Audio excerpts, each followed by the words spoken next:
Thanks and enjoy the ride. In crowd, 815, in crowd, 815, in crowd, 815, in crowd, 815, 815. There we go.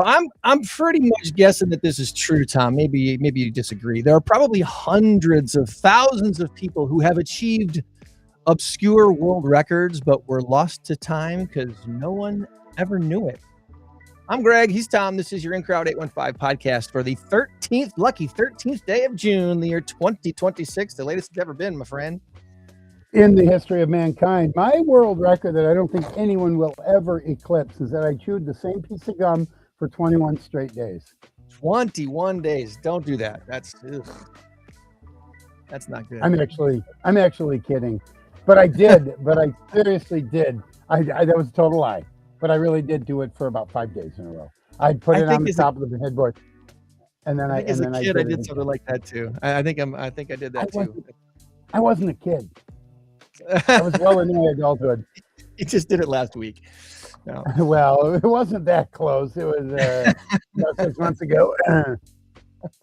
That's the story. I did once 5 days in a row. We got a great show for you and the person possibly still sleeping next to you. Give him a little nudge and say, Greg and Tom are talking. It's time to chat and find out what's going on here in the 815.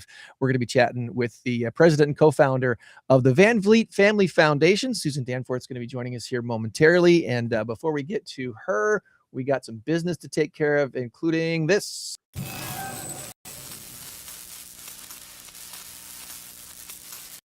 We need to start over. Because last week I completed the last race to 10, defeating Tom by a football score of 10-7. Yeah, the same score the Packers lost to the Eagles by. And I was very disappointed in my offensive coordinator. I'm firing him. I know. I'm now calling the plays here. I was disappointed too. Big number of the week this week is a big one too. It's 45 billion, billion with a B. And the answer, is it pizza or pencil? Pizza or pencil? Put your guess in the comments, please. Maybe you'll win a fancy new t-shirt. I got this gray one now. What do they call this? Heather Ash, I think. It's a gray. It's a logo on the gray. You might win a t-shirt. You might win a hat. You might win lunch with the hosts of the In Crowd 815 podcast. Put your guess in the comments. Pizza or pencil. And if you're really feeling very creative this morning, put a little story in with your guest and tell us why you think pizza or pencil is the answer to the 45 billion number this week. All right. We had some shout outs. We'll do a little bit later on, but first let's go ahead and throw up a picture of Tom with Alex and this dude named Fred and bring Susan on the screen and welcome to the In Crowd 815 podcast, Susan Danforth. Good morning to you, Susan. Good morning. Thanks for having me. Absolutely. Good morning, Susan. Long time no see. How are you? I'm good. How are you? I am wonderful. Let's see how the screen is going to look best for us today. I think it's going to look best this way with your vertical screen. So, so glad you could join us today. For those who are completely uninitiated and don't know who Susan Danforth is, let's start with your background. Are you a native Rockfordian? Did you grow up here in the 815? I am a native Rockfordian. Yes, I grew up in the 815. Went to Christian Life High School, went to Rock Valley College, and stayed rooted and had a family. Okay. So you were an Eagle. Yes. Can't bash on the Eagles. All my kids went to Christian Life too. So yep. And my wife taught there for 19 years. Your wife taught there. Yes, exactly. So after high school and college, and you stayed here and had a family, tell us about your family background a little bit. Let's see. So I was a single mom and I had 2 kids with Darnell and Fred, and ended up meeting my husband who also had kids at a basketball camp, and we just became a basketball family. We brought our kids up playing basketball. There was the 3 of the boys played. Fred was the youngest of the three. We had Darnell and JD and Fred. And just for lack of resources and time, we made them all play on the same team, even though he was 3 years younger than everyone. And he loved it. So, and it made our life easy. And it ended up working out for him. And some kids rise to the challenge. And the funny thing about it, some don't. And obviously, Yeah, Fred did. he rose to the challenge. Yeah. And would get mad that he was so much smaller than everyone and didn't have playing time. And I'm better than them. And yeah. well, the funny thing is, he was right. I Yeah, he remember was, wasn't JD he? was good as well, but Yes. Fred was so good in the early days at Nelson Storm. Yeah. Because I don't know if you remember my son I Matt do. played Yeah. with Yes. Fred and Dean Lowry. That's the thing I always like to tell people. I've known Fred since he was this tall, For and all that. sure. And I would remember JD going, "There you go, Fred. There you go, Fred. There you go, Fred." That's Matt and I do that all the time whenever we see Fred. Or "There you go, Fred." Yeah. It was so great. Those are some great days. It was But some what I fun remember times. the most, and Greg, I'm sorry if I monopolize all this. Oh, We're in my I territory planned on now. this. This are. was in my plan all along. Oh, absolutely. Perfect. You get to take the day off. Absolutely. So I remember. What's that? I said then he gets to take the day off. You and I got this. He gets the day off. Yeah. We got this. We got this. We got this. But anyway, I remember so many times little Fred's still not that big. In fact, if you look at that picture, I'm taller than him. And I told Fred, you could ask him. I said, "Fred, I'm taller than you. I should be the NBA star." Look at that. I'm like 2 inches taller than him. I should be the NBA star. Problem is, my parents smoked when she was carrying me. They stunted my growth. I should have been 6'8". I should have been an NBA star. Oh man. Now, Fred's much better at defense than me. He's got a better jump shot. He's faster. He's smarter. He's well. Anyway, I'll stop there. No, Fred is such a wonderful kid. I call him a kid. He's a grown man, but he's a kid to me. He's still a kid to me too. Yes. He's a super. Oh yeah. No, he is a super individual. Fred has always been so accommodating. Now I understand if we were to go to that picture there was taken at the Milwaukee, right? The Bradley Center the year before it was torn down. The following year, Milwaukee. Yeah, the following year we went to the opening of the Pfizer, what's it called now? The Pfizer Forum. Pfizer Forum. Yeah. Pfizer Forum. The following year we went. I had another picture with him when he was in studio with us.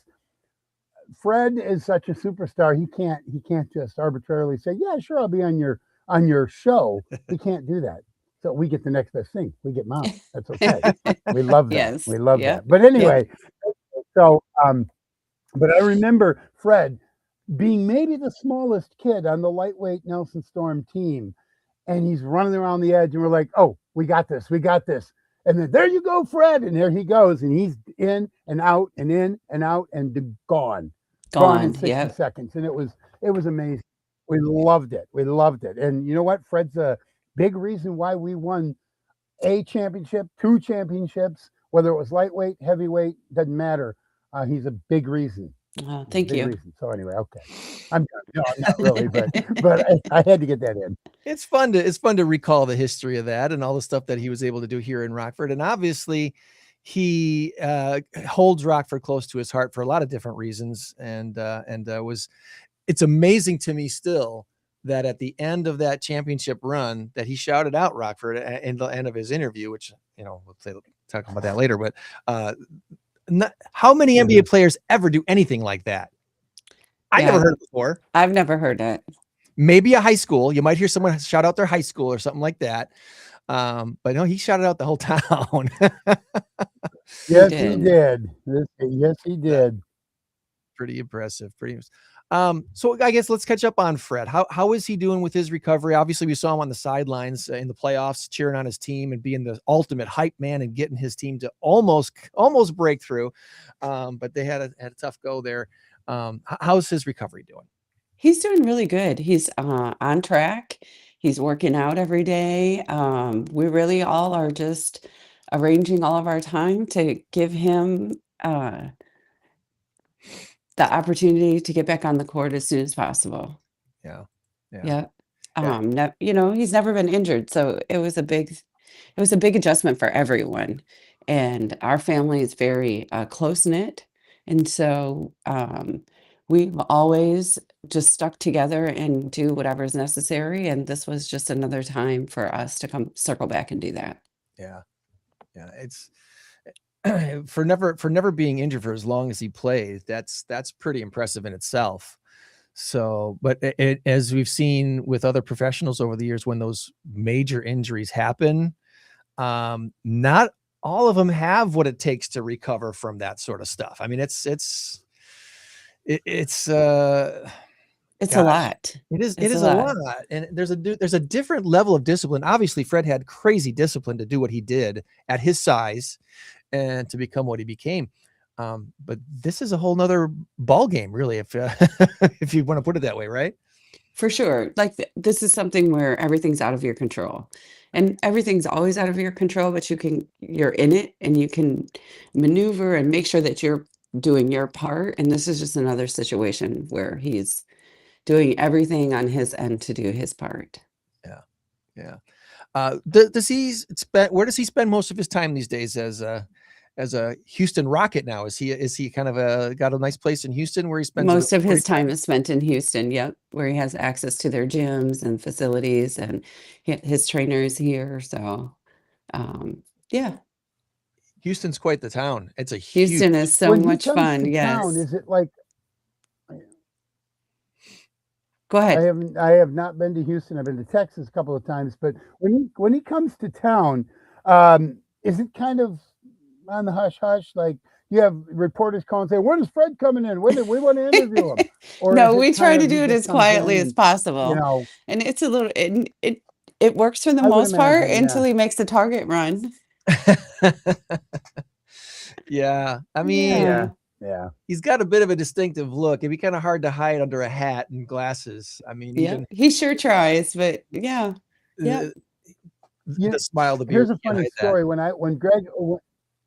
When Alex Gary was the guy in the photo, Mhm. we went up there to the Bradley Center. We were all interviewing him, and there were a ton of guys there. There were 20 guys asking Fred questions. And I was going to ask him, this is what I wanted to ask, and I never got a chance to. Hey, Fred, when you're in a bar or a restaurant in Toronto, do you get free meals when you tell everybody you're Drake? That's what I wanted to say. Because he looks so much Oh. like Drake. Yeah. And I never got a chance. Because they do next guy. Oh, next. Okay, that's it. No more questions. I'm like, dang it. That was my moment right there. I could have been on ESPN. But I will say this. You're a bona fide star, and I do mean that. He is a star. He may be a superstar. Because when you're hearing the pundits on, First Take or the Herd with Colin Cowherd. In fact, this is where I heard it. They go, well, this is a while back, about a month ago or whatever it was. Well, without Fred Vanvleet on the floor, Houston is hampered or whatever, and obviously Kevin Durant too. But without Fred on the floor, it's a different ball game. I'm like, yep, there you go, Fred. Yeah. There you go, baby. Yeah. It was so cool. So cool. Well, after becoming an NBA player, it wasn't just enough to become an NBA player. He had to extend himself to becoming an NBA champion, which is still kind of it's kind of a dream that it even happened, right? It's just kind of amazing that whole scenario took place, and him and Kawhi and the team just pushed that Toronto team over the edge that people weren't really seeing coming completely. At what point did you guys decide that you wanted to do something in Rockford with this foundation? What was the catalyst that actually put together the Vanvleet Family Foundation? So we actually had been operating with we had already been giving back. We Yep. started giving back when he was in college, actually. I think, Rockford is our experience with Rockford and Auburn High School is just the deep rooted sense of community that it gave us. And we, didn't have everything when the kids were growing up, and we needed to rely on our neighbors for help, our parents, aunts, helping kids get rides and helping, I'll pick up your son if you can drop our sons off. And, all of that just trickles into giving. And so we had started doing that before the foundation. And then when he made it into the NBA, after the NBA championship, it really gave us the catalyst to come together and create a real foundation. Yeah. So that we could make a bigger, more money, more impact. And that's, I don't know the whole timeline of things, but I got to imagine that is when you went from being a really decently paid NBA player to, okay, now you're a legit NBA star who's getting one of these mega contracts. And then your money situation changes exponentially after something like that. So for sure, that makes sense, because it's not everybody. Yes, NBA players make decent money. Don't get me wrong, but there are tiers of NBA players. There's your role players who kind of make. And you have to, I'm sorry, I didn't mean to cut you off. It's the basic, and then it's the stars who get the mega contracts and are able to do these amazing things with foundations and such. For sure. And we all have to remember he came into the league as an undrafted player. Yeah. So that's a whole different tier. Yeah. Yeah. And it was still very important to him even then to give back to the Rockford community. So, all right. So, well, here's what I was going to say. All stars, NBA, NFL, NHL, they all give back to their communities. They all do this or that. But it's always pomp and circumstance. It's always, well, look what LeBron did today. You don't hear a whole lot about what Fred does. Maybe it's because we're all here in Rockford and and we're here and stuff like that. But I don't think he puts it out there so much to do it like, look at me, look what I'm doing. He does it kind of quietly, doesn't he? Is that just I think it's wonderful. I think it's wonderful what he does for Rockford and for the schools and for, down at the community, the sports, what do you call it? Sports factory and all of that. Sports factory. Yeah. And I think he does this a lot kind of quietly. I don't know. I just such a testament to him and how nice he is, because he was going to do it regardless. And regardless of whether he signed a multi-million-dollar contract or just a league minimum contract, I have a feeling he'd still be here in this community handing out backpacks and everything else. I know he would because known Fred for a long, long time, and he's just that type of person. So that's just my comment. Yep, for sure. And he, it's more important that the work gets done than what he is given credit for in his eyes and all of our eyes. I think when you're in the trenches and you're doing things out of them kind of, it's just out of our heart. And it's one of my favorite things to do. And so we just do it. There's work to be done and we do the work.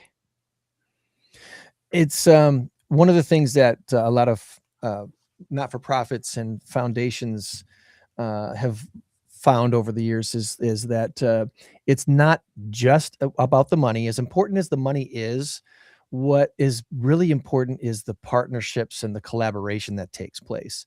Has there been a certain thing that you and Fred have set it as a goal to partner with such and such organizations, such and such people, partners and collaborations that have been important, like at the top of your list, to make sure that you're involving other people?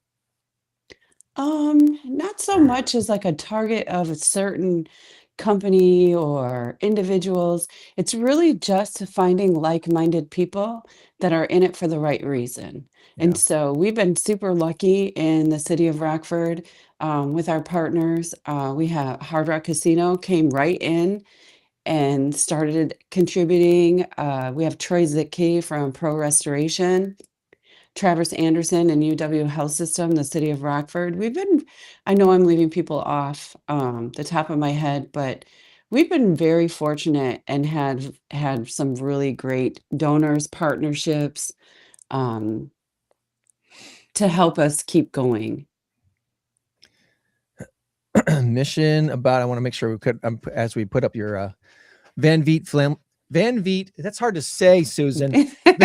Vanvleet Vanvleet, yes. Family Foundation. You sound like my 2 and 3-year-old granddaughters when they say their whole name.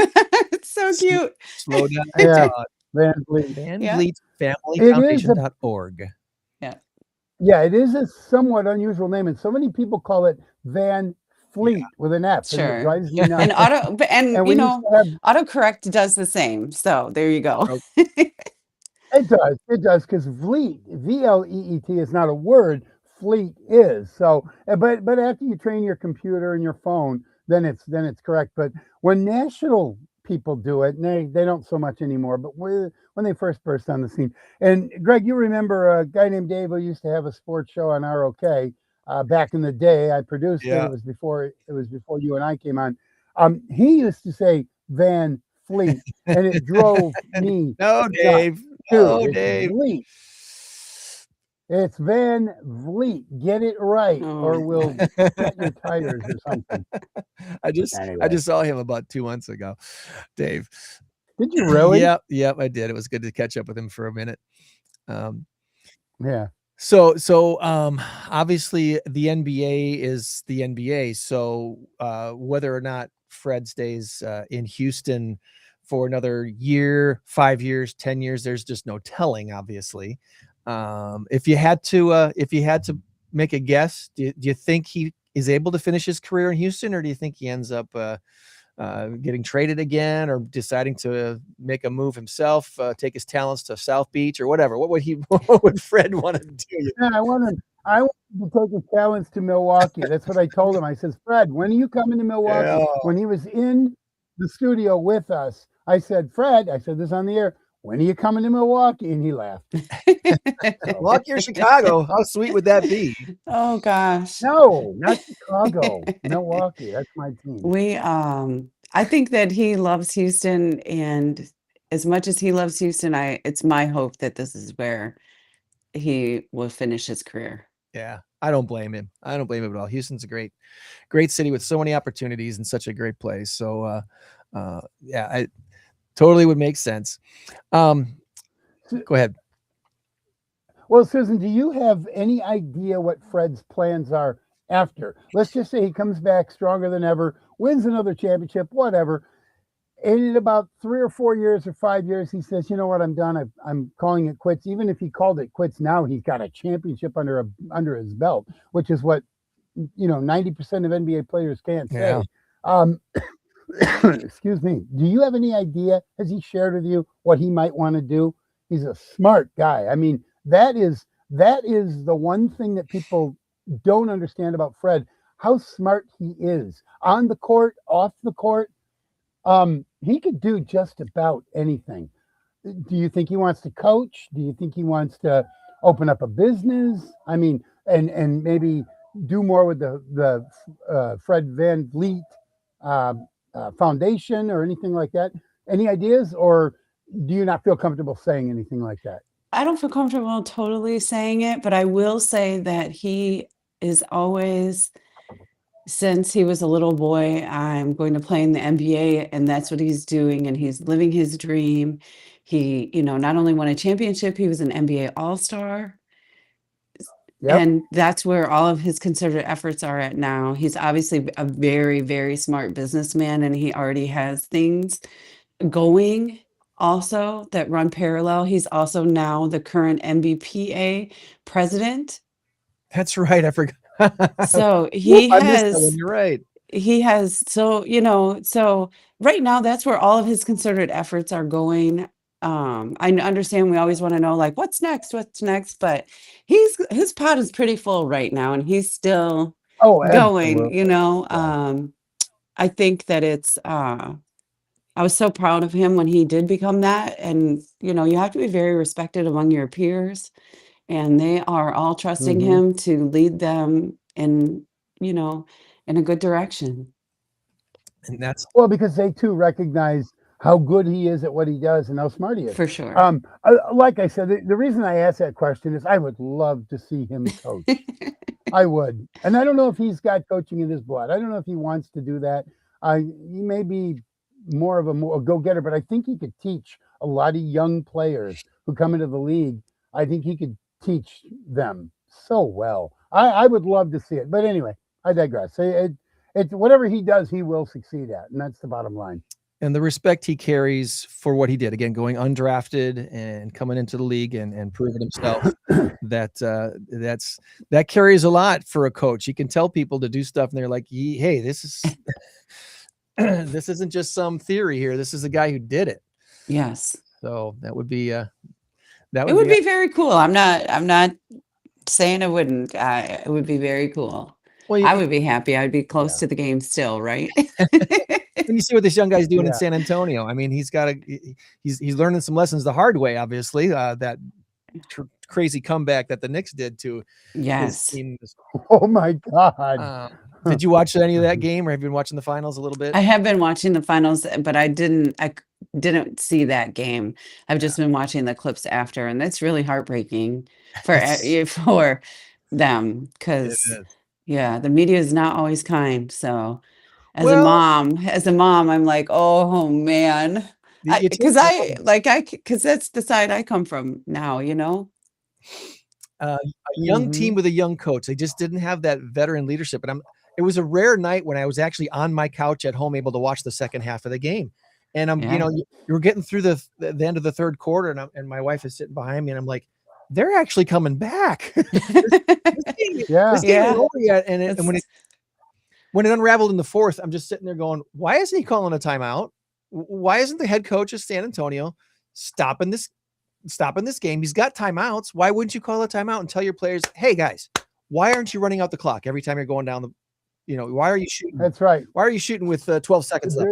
What's and they're jacking up threes. Unbelievable. They're jacking up threes, which is spreading the defense and allowing more rebound opportunities for the big guys underneath. You're going to get one possession, one and done. You can't do that. You need to work it in, get a layup, and maybe get a rebound. Wemby in there with his big long arms. He's 7'4", and he's huge and he's good. But they're in Wemby's head as well, because he's elbowing and all that. He's gotten a couple of flagrants now. Oh, he's gotten one. He gets another flagrant, he's out. I believe if you get 2 flagrants in the same series, you're out. Yeah. I think that's the rule. Certainly 2 in the same game. Right, but anyway. Right. Well, it's an exciting season, and it's an exciting. It'll be interesting to see what happens tonight down in San Antonio. I don't have a dog in the game, so I don't care. I'm looking for an exciting ball game. Exciting game for sure. I guess other basketball things real quick. Did Fred grow up a Bulls fan? Was he all about the Jordan era, or what was his team as a kid? Obviously we were Chicago Bull fans because where we lived, but he grew up a Kobe fan. Okay. Oh, who didn't? Nice. Yeah. That makes a lot of sense. Obviously, Kobe's work ethic was second to none too. So modeling your work ethic and game after him, for sure. And he retired the year that he came into the league. So he didn't get to play. He didn't get to play against him, or see up close him play. Yeah. Did he get a chance to meet him? Did they get a chance to? No. Really? No. Oh, that's sad. Yeah. That is sad. That's sad. That's still kind of one of those surreal things that Kobe's no longer with us. That whole tragedy. Yeah. And the sad thing is, they say, do you remember where you were when this happened? I know exactly where I was when we got the news that Kobe had died in a helicopter crash. We were doing a trivia event up at the G5. Were you really? With my former boss. And we're like, oh my God, that's it can't be a joke, because no one jokes about that. But we're like, Kobe Bryant dead in a helicopter crash? He's like, that can't be right. He had just retired, right? Like a year or two before, or something. He was like 38 or whatever.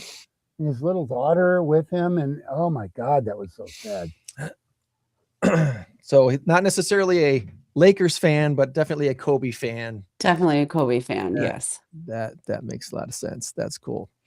Well, If somebody wants to plug in to the Vanvleet Family Foundation, if you're looking for, obviously donations are going to help here, partner with the foundation and do things for the 815 here. If someone wanted to volunteer, is there some stuff coming up that people can plug into? Yeah, so we have in August, we have a back to school giveaway in Rockford. It's at Auburn High School. Okay. And it also has the 4 schools that feed into Auburn. We all join together and do one welcome back to school day. So it's Auburn, McIntosh, Kennedy, Lewis Lemon. Oh gosh, and there's one more. Probably Ellis. Ellis? It might be Ellis. It might be Ellis. So we're all over there. The principals are there, school staff, support staff, and get the kids ready for their first day of school. Are these basically the schools that feed into Auburn? These are all the schools that feed into Auburn. Yes. Yeah. Okay. Yep. And I believe that all the schools started doing those. But with our ties to Auburn, this is where we set up. And that makes total sense. Total sense. And from there, from the back to school drive, then we roll into Thanksgiving.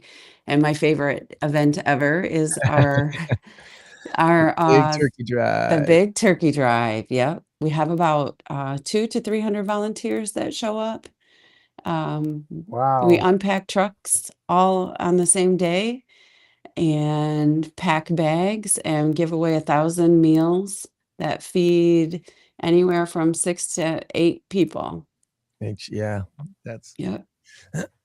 Turkeys from Fred. There we go. Yes. Yep. And it's exciting too, because we started with giving the very first year, we only had enough to do 25 turkeys. Yeah. And we've grown to give out 1,000. So that's awesome. We'd love to do more. So if anyone would like to join us and donate, we would greatly appreciate it. From there, we roll to a basketball tournament the very next day at Auburn High School, the Fred VanVleet Classic.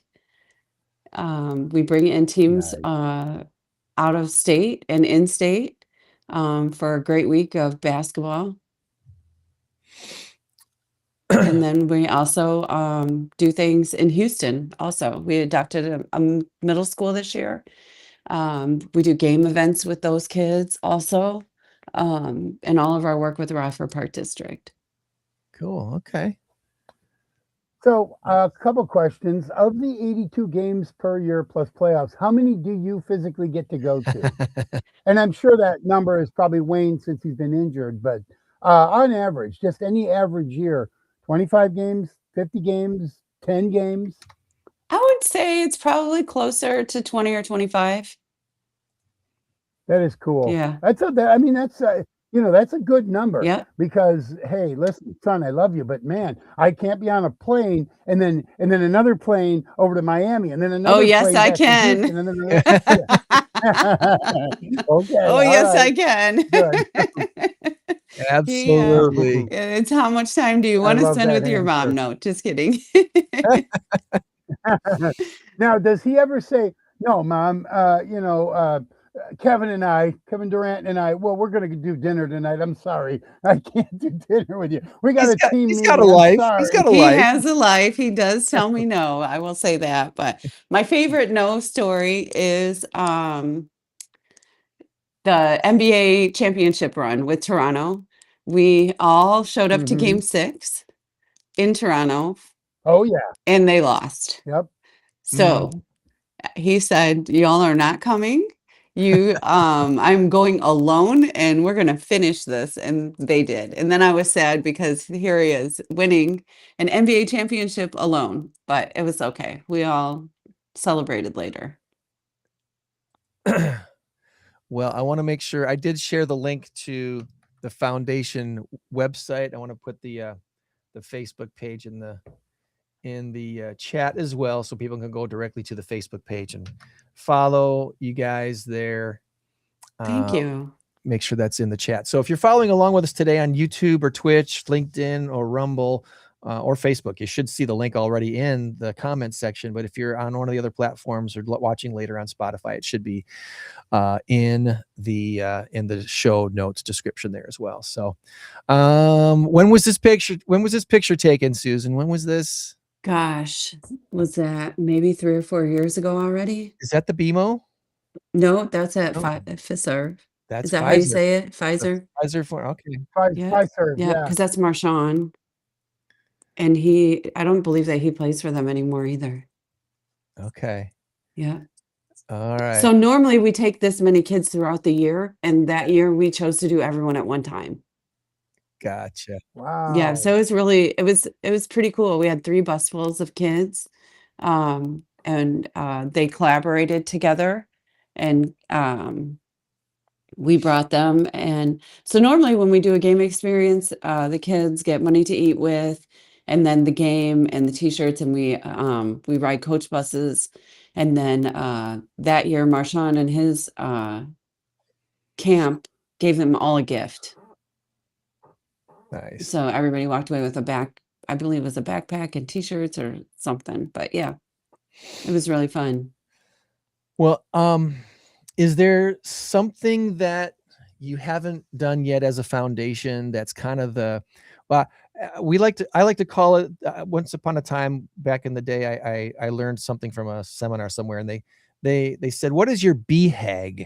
And what is your BHAG? And it stands for big, hairy, audacious goal. And the speaker told us at this seminar, was like, you know what makes life really fun and interesting? To always have some big goal in front of you that's so big and hairy and audacious, it scares you a little bit. It makes you wonder if you can even accomplish it, but it gives you that reason to stretch further than you might have ever gone before without it. So do you have a BHAG, a big, hairy, audacious goal for the Vanvleet Family Foundation that you're maybe haven't even started yet, but it's in that germination in the back of your mind, you're trying to make it grow, and you're wondering if you can ever make it happen? Yeah, it would be, really to be able to take these game experiences, on the road. Yeah. It's very important to our foundation to give kids exposure to things outside of their neighborhood, to see that anything is possible, and that they also have an opportunity to do things. And it's very important to us to do that. So that would be one of my bigger things that I would love to do.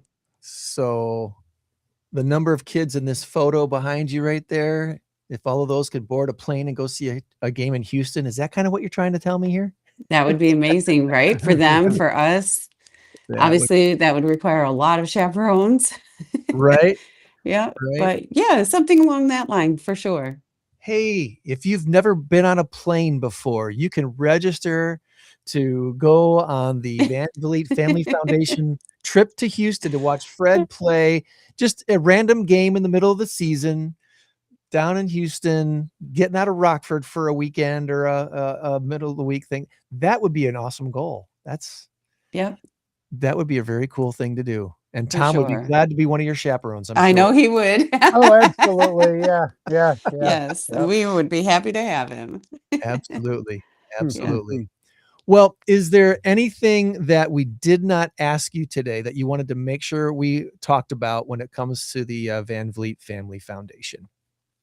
No, I think we covered it all. I'm just really grateful that you guys reached out and wanted to spend your Saturday morning with me.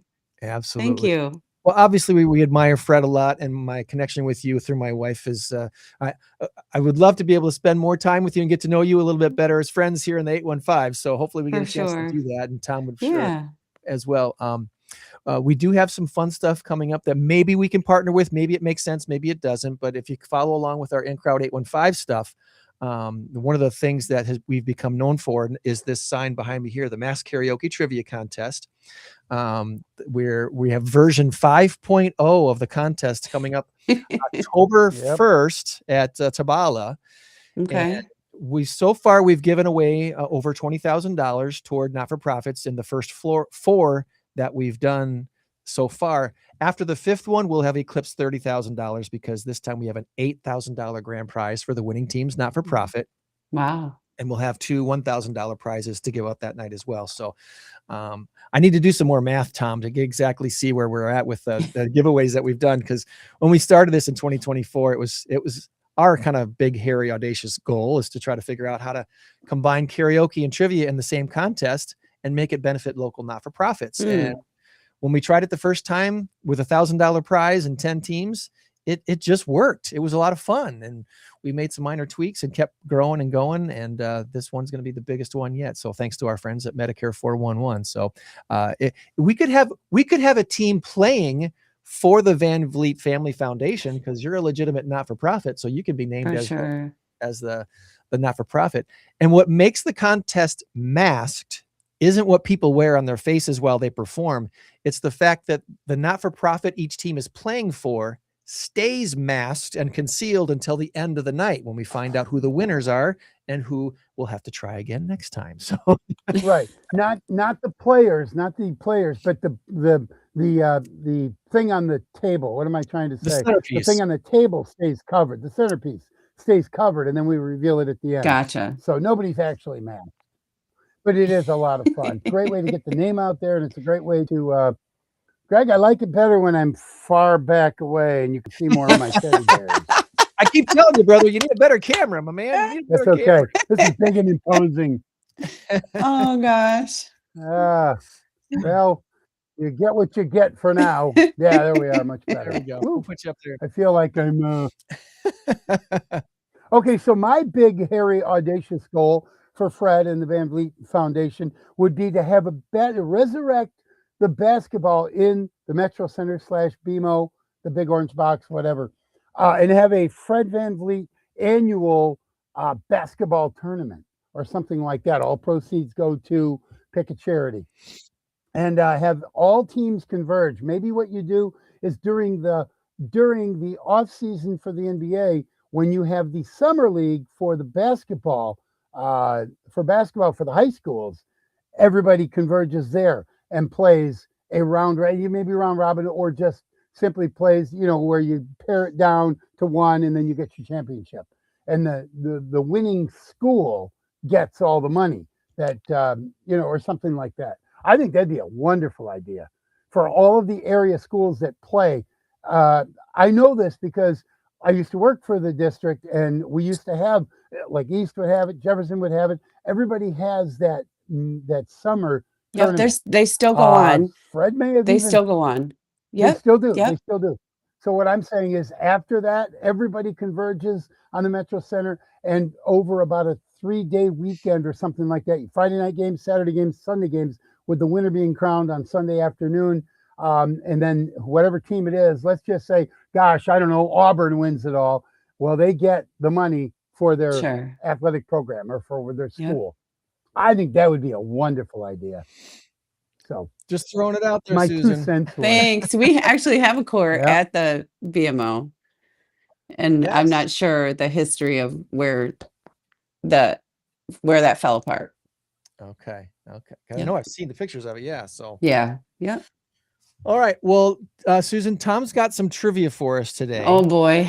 Okay. It's gonna be me and you taking it. Oh, it's gonna be fun. Oh gosh. It's time for Tom's Trivia Challenge on the In Crowd 815 podcast. Good luck.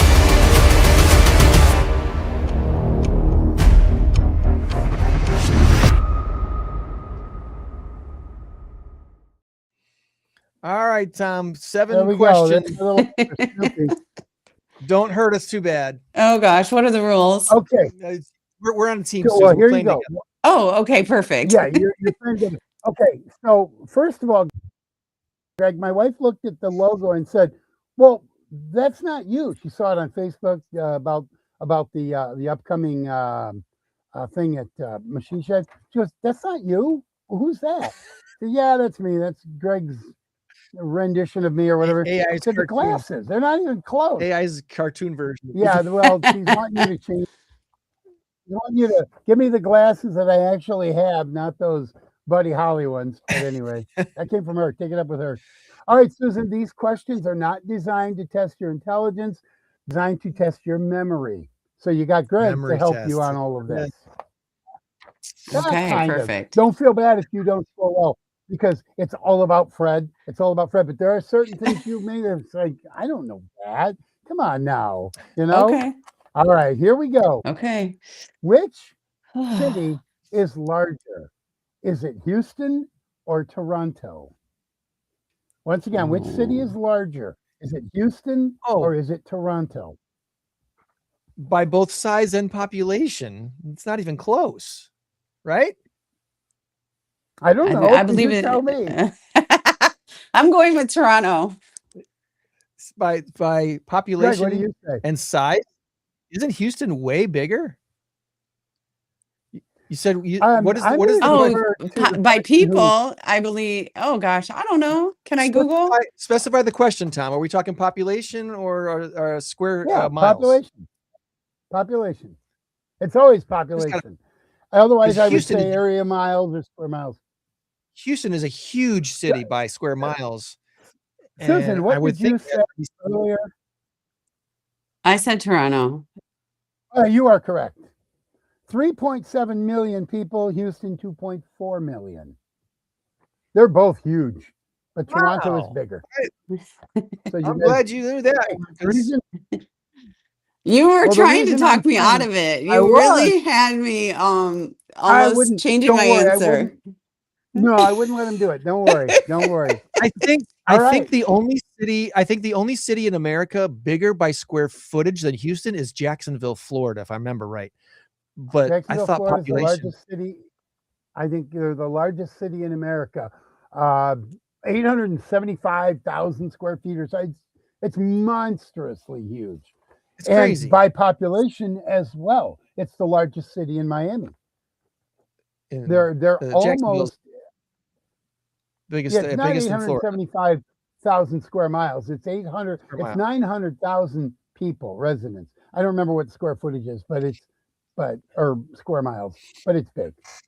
All right, question number 2. How many NBA, and I don't expect you to know this, Susan, how many NBA championships has Houston won? Is it 2 or is it 3? No Googling. I hear Googling. They won. They won back to back, right? Didn't they win back to back in between the Bulls run? I don't know.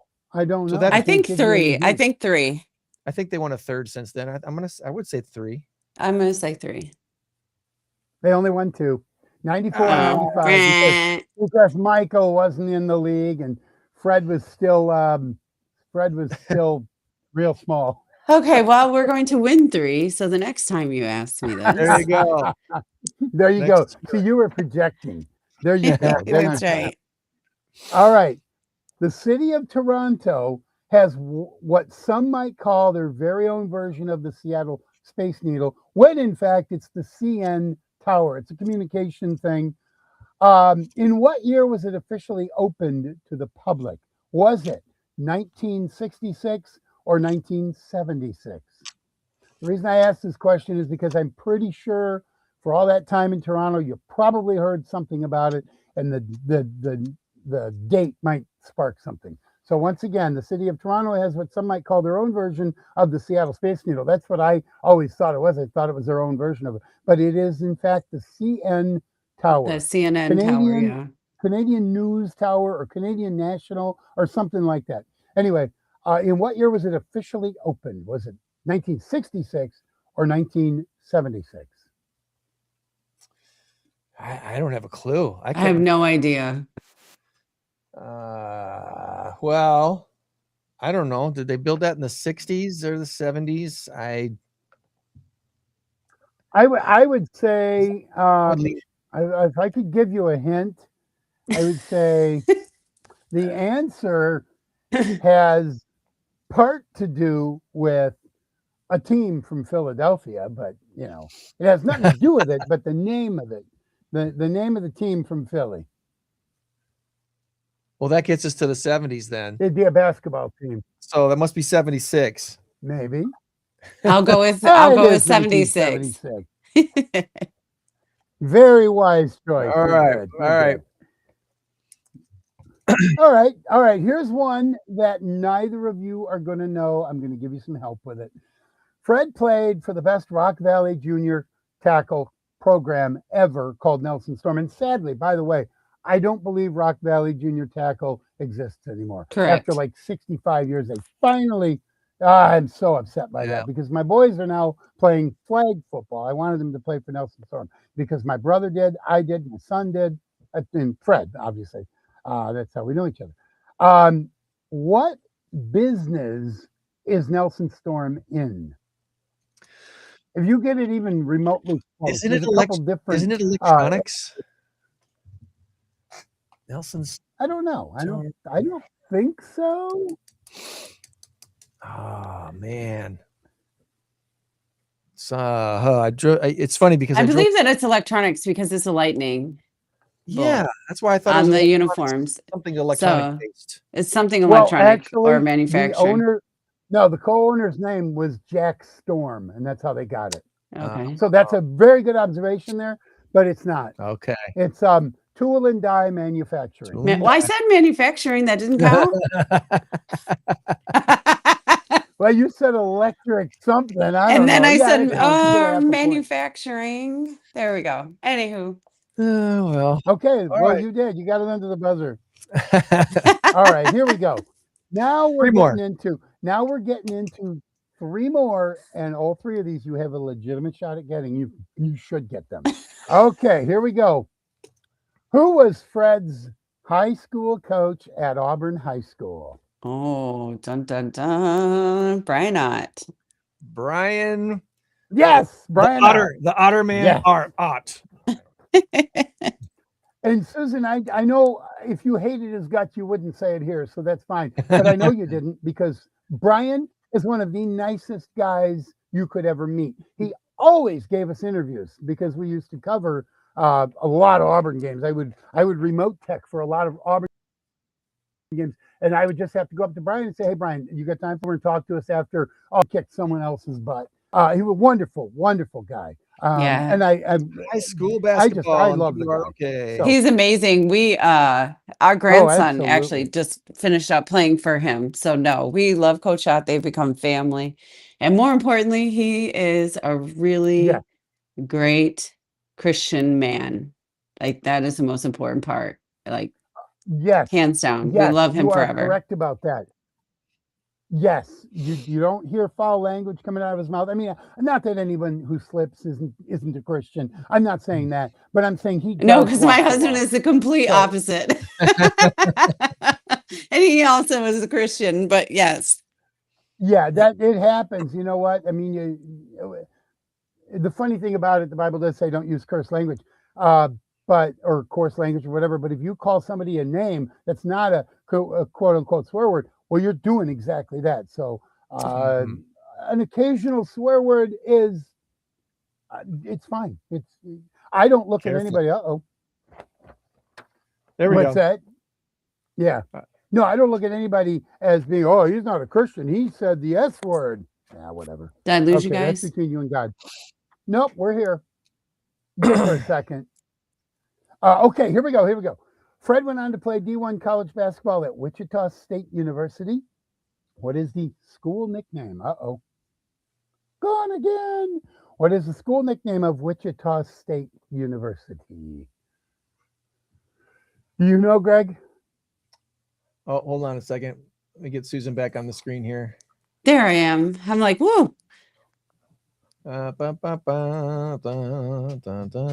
we go. Sorry. We were off and then on. Back again. There we go. All right, Susan, I'll ask you again in case you didn't hear. Fred went to play D1 college basketball at Wichita State University. What is the school nickname of Wichita State University? The Shockers. The Shockers. So I have one more Fred story I want to share. This is where Fred gets his ultimate respect. He signed with Wichita State, I want to say after his junior year. He kind of unofficially said, yeah, I'm going to go to Wichita State. He had offers from a couple of different schools. He said, nope, I've already signed with Wichita State. Am I correct on that? He had given a verbal yes to them. Yes. Yeah, because that's what I mean. Yep. He verbally committed and he honored he honored that commit. You are correct, yes. And And no one's going to look down on you if you say, listen, Illinois gave me a better offer, or back then we didn't have NIL money, but I mean, he stuck with Wichita State. Oh, I was so hoping that shot would have hit with Kentucky, would have put them in the championship. My God. I was on my feet watching. Yeah, I know. And you know what? It's okay because he came and won an NBA championship. And I guarantee you, if you ask any NBA player, would you rather win a college NCAA tournament or an NBA championship? Most of them would say, Yeah, absolutely. It would have been so cool to have both, but because they were so good and so well coached. Oh my God. Okay, final one. And Greg, you can actually play that soundbite now. All right, I'm going to see if this works. This might work. Okay, this is the final question. Tell me when to hit play. Go ahead, hit play.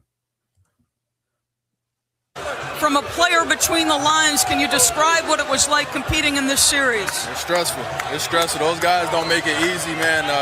They're the best in the business for a reason. They've been the best for a long time, and so it took a lot of effort on our part, a lot of focus, a lot of resilience. They don't give you anything, so you got to go out there and take it, and we were just able to maintain over the series. Throughout the game, but particularly in the fourth quarter, the ball found you and you either had to take shots or make plays. So can you describe, as the ball was making its way to you, what you were thinking? That's what I do. That's what I worked for all summer.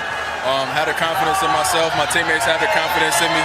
And Kawhi can't take all the shots, so they were doubling. Kyle kind of slowed down a little bit. They were doubling and was able to step up and make some big shots. You talked about the champions. Yeah, boy! You talked about the champions you were looking opposite, and there was a moment where perhaps one of the best to ever do it, Steph, found you. Can you describe that exchange? Just got to meet the challenge, man.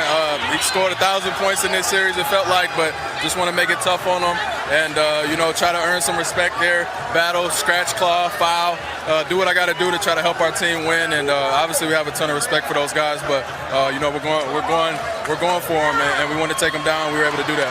Sounds like the story of your life. Congratulations. Yeah, thank you. Rockford, it's for you, baby.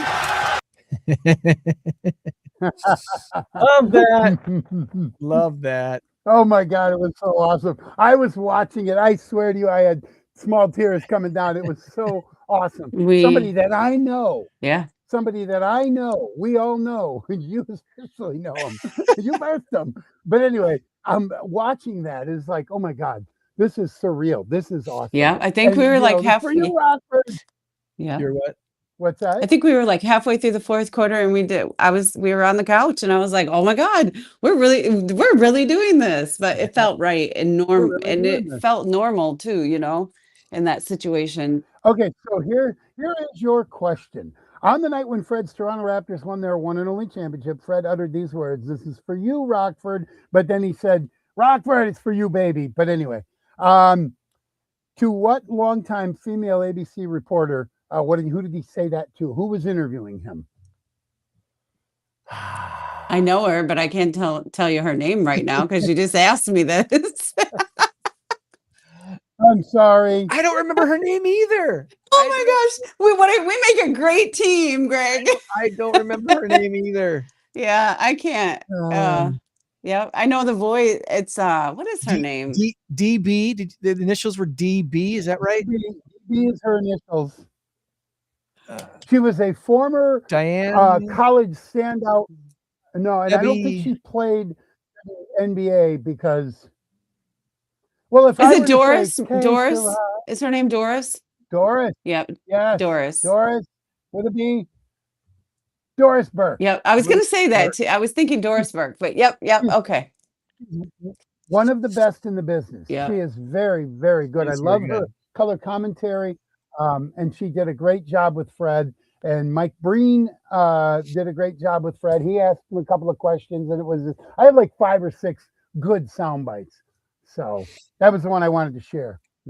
But you did quite well on I think you went 5-2, maybe, I don't know, doesn't matter, 4-3 maybe. Wasn't keeping track. It was fun. It was a good time. We often do this, Susan, with 3 or 4 or 5 people playing at the same time. So with a team of 4 or 5, we usually do pretty well. And we didn't do bad then. We did pretty good. No, not at all. Yeah. Well, they were odd questions too, because not many people are going to know the Shockers. Not many people are going to know Brian Ott. No one's going to know that except Fred's mom. So yeah. This was a very. I was writing these questions. Greg had said, make sure we have maybe some Houston and Toronto stuff. I said, screw it. I'm going to have all Fred, Houston, Toronto championship stuff like that. There you go. All of that. Yep. So it was fun writing this. So well. I really want to say thank you for carving out some time this morning for us, Susan, and we'd love to partner with you in some way, shape, or form down the road. So keep us informed, and if we can plug in, if it makes sense to have In-Crowd 815 involved in what the foundation is up to, let's make something happen. Okay. Perfect. Thank you guys so much for having me. Awesome. Well, you have a great rest of your weekend. Go ahead, Tom. And when you talk to Fred, tell him I said hey, and that I'm still thinking I should have been the NBA star because I'm a little taller. I'm kidding. I gotcha. Just tell him I said hi. I will. You don't have to tell him that. But anyway. All right. Thank you guys. It was a pleasure. All right. Have a good one. You too. Bye-bye. Bye-bye.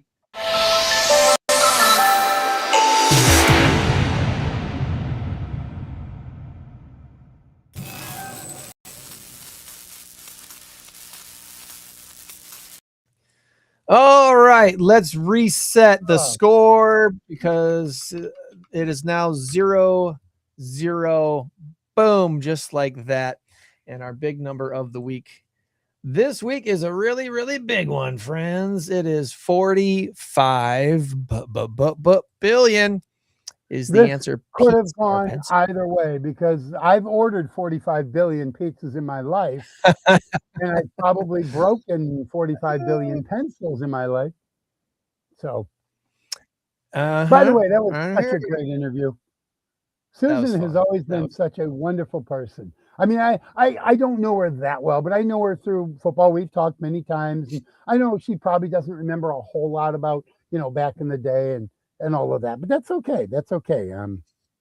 She's just she jumped as soon as I asked her. She's like, "Oh, I'd love to." So it was just a matter of making a date work, and today worked. Yeah. So, all right. So great call. 45 billion pizza or pencil. You gave me your guess, and your guess. Every moment, whether you know it or not, someone is doing something somewhere that is hilariously strange. And take, for example, the thousands of people who gathered in Minneapolis over the last weekend, to cheer on a giant pencil being sharpened. The event, which began after a fallen oak tree was turned into a 20-foot number 2 pencil, celebrated its 5th year last week with performers in pencil costumes, dancing, fanfare, all before the ceremonial sharpening. So whatever your weird hobby is, it turns out it's not very weird after all when you think about what they're doing in this little town in Minneapolis, outside of Minneapolis, with this 20-foot long number 2 pencil. That's a big pencil. It's a big number for a big pencil, but it is not the answer this week. So I am going to take the point. Pizza is the answer. According to a 2026 survey, pizza is a $45 billion industry in the United States. 3 billion pizzas sold per year. That seems actually small to me. I think it should be more. It does. Is that just in the United States, or? This is just the United States. Yep. Okay. What percentage of Americans, I will, here's what I'm going to do for you, Tom. If you can get within 10%, I'm going to give you a point. What percentage of Americans have at least one pizza per month? 75. According to this 2026 survey in the United States, what percentage of Americans eat at least one pizza per month? Your guess is 75. 75%. It's higher than that. It's 93%. Wow. Oh my gosh. We love pizza. We love pizza in America. Friday night, the biggest night of the week for pizza eating. 36% of all pizza orders get pepperoni on their pizza. 36%, 1 out of 3, basically. The least favorite pizza topping, but it's still an option at a lot of places. And I've tried it twice. Have you ever tried it? And you know what I'm talking about, right? No, because least you cut favorite out. pizza topping. Oh, anchovies. Anchovies. One time I didn't hate it. It wasn't terrible because it was just kind of one topping amongst many other things. The other time I tried it, it was like the main topping on the pizza, and I hated it because it was so overwhelmingly salty. It was just salty doesn't bother me. Fishy does. I ordered it once fishy from a and place. salty. Yeah, and I ordered it everything, a large everything minus mushrooms and whatever else. I like everything else on it. Whatever comes on an everything pizza. Well, this particular pizza parlor put anchovies on it. I'm like, oh, you got to be kidding me! And I worked there at the time. And I went back into work. I was a delivery guy. I said, you guys, I ordered a anchovy pizza. I mean, I ordered a pizza the other night. You give me anchovies on it. On the everything, you gotta ask, are you okay with anchovies? Or take them off of it. And if somebody orders and everything, okay, that does not come with anchovies. Do you want it on? It's no extra charge. Oh, yeah, absolutely. Or no. Because I will if not there's eat one anything with single anchovy per piece, if it's cut triangular, I'd be okay with that. But no, more than that, it's too much. It's too much. Itchy. It smelled coming out of the box. I'm like, oh no. Oh no. A large everything, and it was big, and it was it was like massive and cheesy and everything. And as soon as I that fish, I'm like, no, I can't eat it. Gave it to my neighbor. No, thank you. Then the final stat from this survey that I found interesting: Americans eat approximately 100 acres of pizza every day, which amounts to about 350 slices per second. That's a SPS. Those are stats that are completely lost on me. It's so dumb. 300 acres. Well, how much is? Well, that's a lot. I don't know. You can't fathom that. You see a bunch of pizza slices on grass or something. It's just whatever. So the size of the average lot that a house sits on is 1/4 of an acre. So picture your entire yard and your house and the whole plot of where your house sits times 400. And that's how much pizza is eaten every day in America. Wow. All right. So how much time do we have left? Because I'm at 23% and it's going down rapidly. I was going to go plug in, but if we're going to be only 5 more minutes or something. Yeah, let's wrap things up. My shout outs this week, wanted to shout out to Darian Knott's hypnotherapist, who was our speaker at the Rockford Linked Lunch yesterday. She did a great job presenting to our attendees. The second Friday of every month, we have the Rockford Linked Lunch, which is absolutely free to attend. Buying and ordering a lunch is optional. And it's a great opportunity to meet some of Rockford's friendliest professionals. So plan on joining us next month when Tom and Tom's Trivia will be our presenter. That Tom Warner guy who's right over there, going to be joining us here, right here. So the second Friday of July. I will bring Snoop with me. No, I won't. Bring Snoop with you. It'll be July 10th at the Machine Shed in Rockford. So looking forward to that. We had a good in-crowd 815 team playing trivia at Louie's Tap House in Roscoe Wednesday night. And we put the call out in the networking group page, and I'll put the call out here today on the podcast. Any of you who consider yourselves in-crowd 815 members, which, if you've ever attended an event, come on out. You're a member.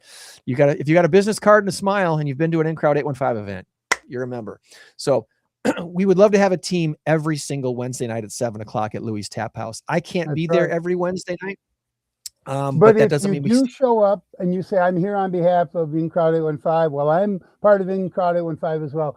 I will get you all situated. I will make you feel comfortable. And I might even shoot you a couple of answers. No, I'm kidding. I won't do that. I'll give you one free answer. How's that sound? Of course, everybody else gets a free answer as well. So everyone else gets it too. So, and then my final shout out this week would be to Starlight Theater. Once on This Island is performing this weekend. Today they have a 2:00 show and an 8:00 show. And then next week, Something Rotten takes the stage. That's the name of the play. That's not the description. Something Rotten is hilarious. It's a little bawdy. I wouldn't bring the kids, but I would go and see it if you like a good laugh. And then 9 to 5 is the week after that, which you know the story of 9 to 5. It's also a little bawdy, but very hilarious. If you have a show tune stuck in your head, it might be because of Broadway's big it might year. be, considering it was.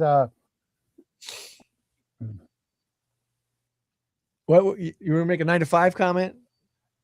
Oh, I was just going to say it is. It was the House of Ill Repute, right? Isn't that what it is? No, Dolly Parton getting put down by the boss man, not getting the promotion she deserves. I'm thinking Best Little Whorehouse in Texas. Yeah, that was totally also a Dolly Parton one. Sorry about that. Yeah, my bad. Broadway had a big season last season, a record-breaking $1.9 billion in ticket sales on Broadway, according to the Broadway League. Surging sales, surprising given that tickets are anything but cheap. The average Broadway ticket costs $131 this season. Tickets alone for a family of 4 often topping $500 before you even factor in transportation, meals, and all the sippy cups and wine that you can buy at the show. But that's another reason why you'd want to go to Starlight Theater. Much cheaper.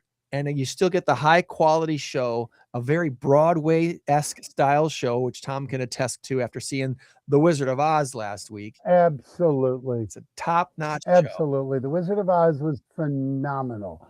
I'm going to tell you, this did not seem like a Rockford Starlight play. This was phenomenal. The lighting, the sound, the acting, the lines, the flow. And I want to tell you something. The gal who played Dorothy, looking at her, listening to her act, listening to her sing, and all that, I could have sworn she was 28, a seasoned veteran, probably went to college, probably went to Columbia, whatever.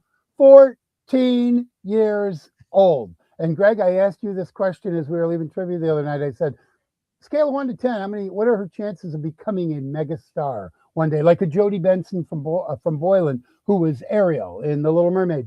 I don't remember what your answer was. My answer is a 10. I believe she will be a megastar one day. I think we're in the presence of greatness. And I'm not just saying that flippantly. This girl is good. The way she picked up Toto and the way she handled Toto, and Toto, the dog, stole the show because she, I don't know if Toto was a boy or a girl, but anyway, it didn't matter. Was kind of, antsy like Toto is in the movie. It was the dog. Oh, it's almost as if Toto was inside that dog. And she picked her up and she's grooming her while doing her lines. And the poor baby, that mean girl, that mean Mrs. Gulch or whatever. And it's like, oh my God, it took me back. It took me back to my childhood watching The Wizard of Oz. It was amazing. Yeah. I highly, highly recommend you go see The Wizard of Oz. You will not be disappointed. They often talk on Broadway of the triple threat. The actresses who can sing, dance, and act, all 3 things. And for sure, Idge has the singing and the acting down. I think if she was to tell you herself, she'd probably say her dancing is the weakest of the the 3 things, but she's definitely good at it and can be great at it. It all depends on how much she really wants to do it and her desire. Whatever her desire level is, she'll achieve whatever level she wants to achieve because she's that good. Well, I would say the commitment to the role, the commitment to her craft makes her a quadruple. Oh, her vocal. That's what her vocal control is just off the charts. It's so good. So, well, you said something to me. You said when she sings Somewhere Over the Rainbow, if you close your eyes, I did that. I did exactly that. Somewhere over the rainbow. It was amazing. It was absolutely amazing. I'm whoa. Judy, is that you? Yeah, I think she's been reincarnated. Amazing. Bring back Liza too. That's amazing. So Wizard of Oz will be back on the stage the week after July 4th. So you do have one more chance to catch that show if you'd missed it the first run. And Starlight Theater tickets are in the $20 range, not the $131 range. So you're going to get a great seat in a great theater and see an amazing show. The change for this year's shows that is different from years past is the Wednesday and Thursday night shows start at 7:30. They start a half hour earlier than they have in the past. They heard patrons say that a lot of the shows are going too late at night, and so especially on a weeknight for those that have to work the next morning and such. So we heard your plea, and we made this adjustment, and so far everyone seems to be very happy with it. The Friday, Saturday, and Sunday shows, evening shows, those still start at 8 p.m. And every show has at least one matinee. So the Wizard of Oz matinee show already happened. It was last Saturday, so that's already there's no other matinee opportunities to see the Wizard of Oz unless you're part of the buyout show. We have 3 companies that bought out the theater for Wizard of Oz. So there will be shows, but not open to the public on Monday and Tuesday of the second run, and on Sunday afternoon. But those are not open to the public. Those are buyouts by companies. So Wednesday, Thursday, Friday, Saturday, Sunday nights, the second runs in July for all 4 shows. So come on out and see the shows at Starlight Theater.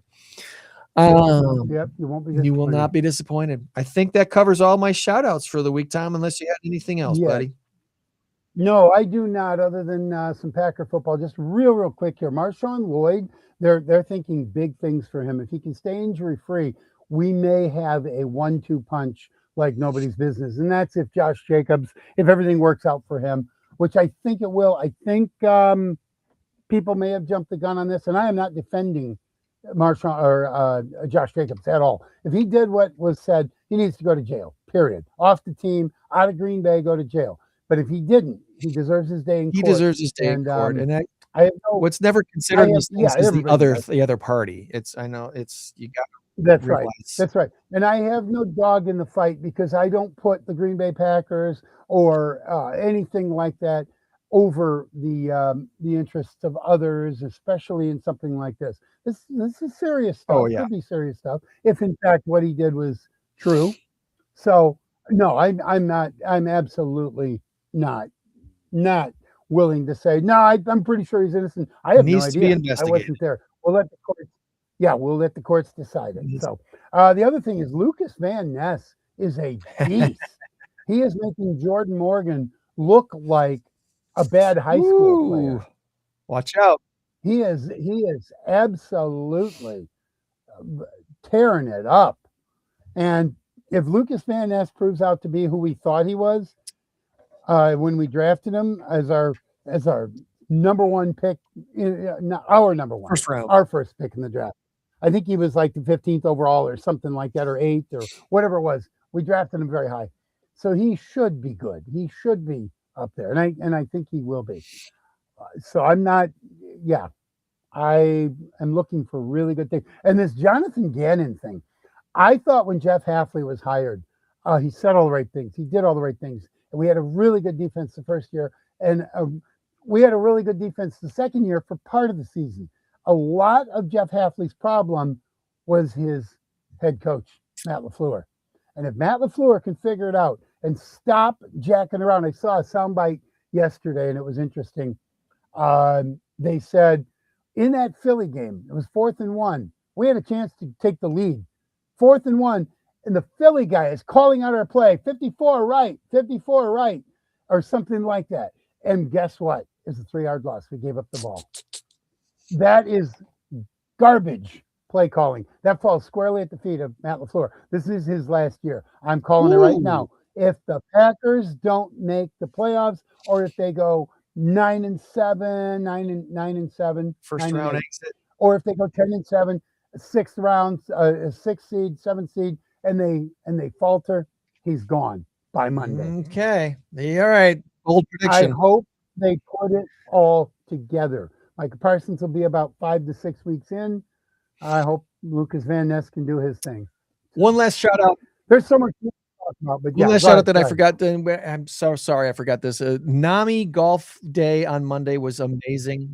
We got to play all 18 holes in between the rain. It rained before, it rained after, but it didn't rain during, which was amazing at Forest Hills Country Club on Monday. So Danielle and her crew at NAMI, kudos to putting on another great event at Forest Hills Country Club for the Mulligans, mental illness. Thank you, NAMI. Great day at Fort. And I'll say this again. Danielle is a wonderful, wonderful person. You know, she called me and said I won a gift basket, and I think it might have been my son who won it. So I gave everything to him because I think I bought 12 tickets for $10, and I went ahead and doled them out, 6 to him, 6 to me.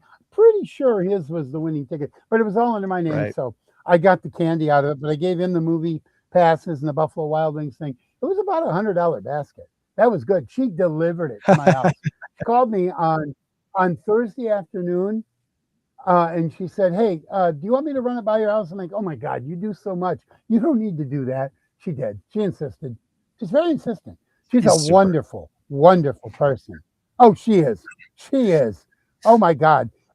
If you could find me 3 people on the face of the earth that had something bad to say about Danielle, I'd say you're either lying or proving it, because I can find 300 off the top of my head that would absolutely love her. She is just a wonderful We're going to meet just a couple more stellar human beings next week here on the In Crowd 815 podcast. We're going to learn all about the Rockford Empowerment Center with Cameron. Cameron is an awesome dude, and Rockford Empowerment Center is doing some really great things. And then St. Jude Children's Hospital. We've had Tasha on before. It's been a while since we've caught up with Tasha, so we're going to chat with Tasha Ives and her involvement still with the St. Jude Children's Hospital next week. Oh, absolutely. So thanks again. Super thanks to Susan Danforth, Fred Vanvleet's mama, and president and co-founder of the Vanvleet Family Foundation for joining us today. Check out vanvleetfamilyfoundation.org and all the stuff they're doing here in the 815 and in Toronto and Houston with their ties that they still have there. So, yeah, and I will say this. There are 1,000 charities you could give to. You can't give to them all. Maybe you can give to 2 or 3 or 4. I highly recommend making one of them the Fred Vanvleet Foundation, because what Fred does, and just I know personally, Fred. I've known him since he was 8 years old. A nicer kid you won't meet. He's all about the community. He's all about remembering his roots and everything.